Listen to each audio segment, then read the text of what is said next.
ایسے کوکنگ کو دیکھنے والوں کی خدمت میں السلام علیکم ورحمۃ اللہ وبرکاتہ۔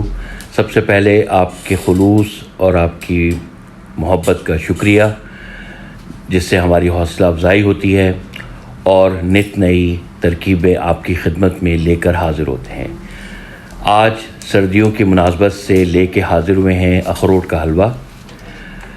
چلیں تو شروع کرتے ہیں۔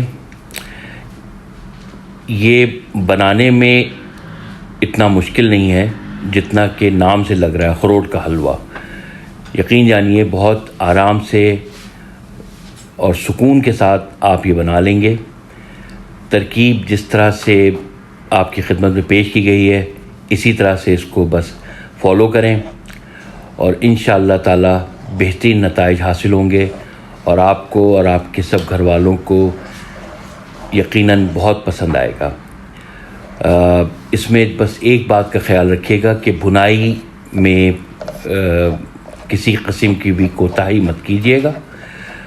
دھیمی آنچ پر اچھی طرح سے تمام اجزاء کو بھون لیجیے گا، جیسے کہ آپ نے ملاحظہ فرمایا کہ گھی میں پہلے سوکھے دودھ کو بھونا جا رہا ہے۔ کوئی سا بھی دودھ آپ استعمال کر سکتے ہیں سوکھا، کوئی ہم کسی خاص برانڈ کی تشہیر نہیں کر رہے ہیں، جو آپ کو میسر ہے وہ آپ استعمال کیجئے۔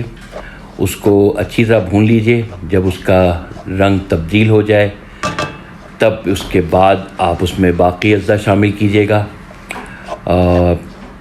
بس جیسا کہ آپ سے عرض کیا کہ آنچ کا بہت خیال رکھیے گا، دھیمی آنچ پہ اچھی طرح اس کی بھنائی کیجئے گا۔ تو اب یہ دودھ جو ہے وہ تقریباً بھن چکا ہے۔ آنچ بھی دیکھ لیجئے کس قدر دھیمی ہے۔ دکھانے کا مقصد یہی تاکہ آپ کو اندازہ ہو جائے کہ کس آنچ پہ اس کو بھوننا ہے۔ نان اسٹک پین کا استعمال کیا ہے تاکہ لگنے سے محفوظ رہے۔ اب یہ تقریباً بھنائی مکمل ہو چکی ہے اس کی، تو اب اس میں جو ہے وہ باقی اجزاء شامل کیے جائیں گے۔ ہم نے اس میں صرف اخروٹ اور بادام کا استعمال کیا ہے۔ آپ چاہیں تو اس میں دوسرے بھی ڈرائی فروٹس استعمال کر سکتے ہیں۔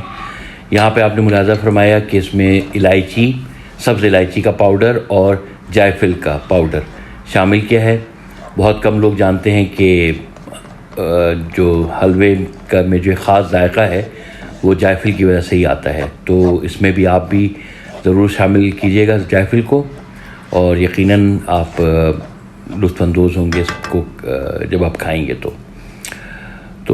بس اب یہ اس طرح سے اس میں آپ نے جو ہے وہ 4 انڈے پھینٹ کر اس میں شامل کر دیں، اور پھر اس کو دھیمی آنچ پہ اس کو اچھی طرح سے یکجان کر لیں، اچھی طرح سے کہ یہ جو سوکھا دودھ اور یہ جو انڈے ہیں یہ بالکل اچھی طرح سے یکجان ہو جائیں۔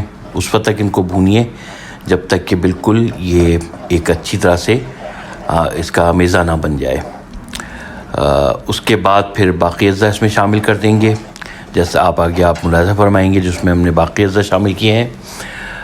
یہ ترکیب جو ہے یہ میری بیگم صاحبہ کی والدہ کی ترکیب ہے، اور ہمیشہ سردیوں میں یہ ہمارے گھر میں بنایا جاتا ہے، اور بہت شوق سے ہم لوگ اس کو کھاتے ہیں، انجوائے کرتے ہیں سردیوں میں۔ اور در حقیقت حلوے کھانے کا مزہ ہی سردیوں میں ہے۔ اور پھر یہ جیسا کہ آپ سے عرض کیا کہ ہم نے تو اس میں جو ہے وہ کٹے ہوئے اخروٹ اور بادام شامل کیے ہیں۔ آپ چاہیں تو اس میں کاجو، 4 مغز اور پستے وغیرہ بھی شامل کر سکتے ہیں، یہ آپ کی مرضی پہ منحصر ہے۔ اب اس میں اس کا جو خاص جز ہے اس حلوے کا، جو کہ کنڈنس ملک، وہ استعمال کیا ہے اس میں۔ ہم نے اس میں اپنے ذائقے کو مد نظر رکھتے ہوئے استعمال کیا ہے۔ زیادہ میٹھا پسند نہیں کیا جاتا ہے۔ آپ چاہیں تو اس کنڈنس ملک کو زیادہ شامل کر سکتے ہیں، تو اس سے یہ ہوگا کہ مٹھاس زیادہ ہو جائے گی، اور اس سے جو ہے پھر وہ اخروٹ اور بادام کا مزہ جو ہے وہ تھوڑا دب جائے گا۔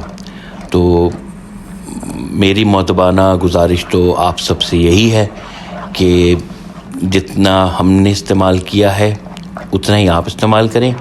بعد میں اگر آپ بنائیں اور آپ کو دل چاہے تو آپ زیادہ کر لیجئے گا، لیکن یقین جانیے کہ اگر آپ اسی لاگت اس میں جو آئی ہے اسی حساب سے اگر آپ استعمال کریں گے تو یقیناً آپ مزے میں کوئی آپ کو کمی نہیں محسوس ہوگی.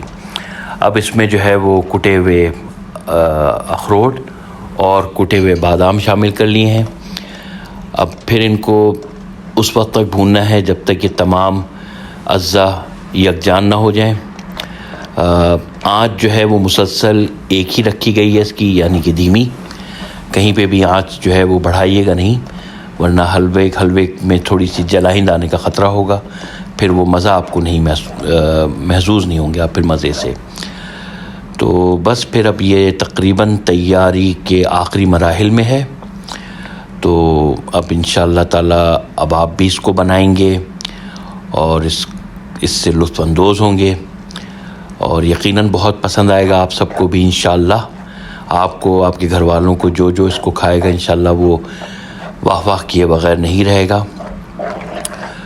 تو بس ابھی بھی اس کو اس وقت تک بھوننا ہے جب تک کہ یہ تمام اجزاء آپس میں یکجان نہ ہو جائیں. زیادہ وقت اس میں نہیں لگے گا آپ کو بنانے میں، آدھا گھنٹہ بہت سے بہت پون گھنٹہ اس میں آپ کو لگ جائے گا. لیکن جب بن کے تیار ہوگا تو آپ کو بہت ہی کھانے کے بعد بہت مزہ آئے گا اور غذائیت سے بھرپور ہے. تو یقین جانیے کہ آپ جو ہے وہ اس کو بہت ہی زیادہ پسند کریں گے. اب اس کو چلیں ڈش میں نکالتے ہیں. اس کی آپ کے اپنے اوپر منحصر ہے کہ اس کی آپ کس طرح سے قتلیاں بناتے ہیں. اس کی ہم نے جو ہے وہ نمک پارے کی شکل میں اس کی قتلیاں بنا لی ہیں.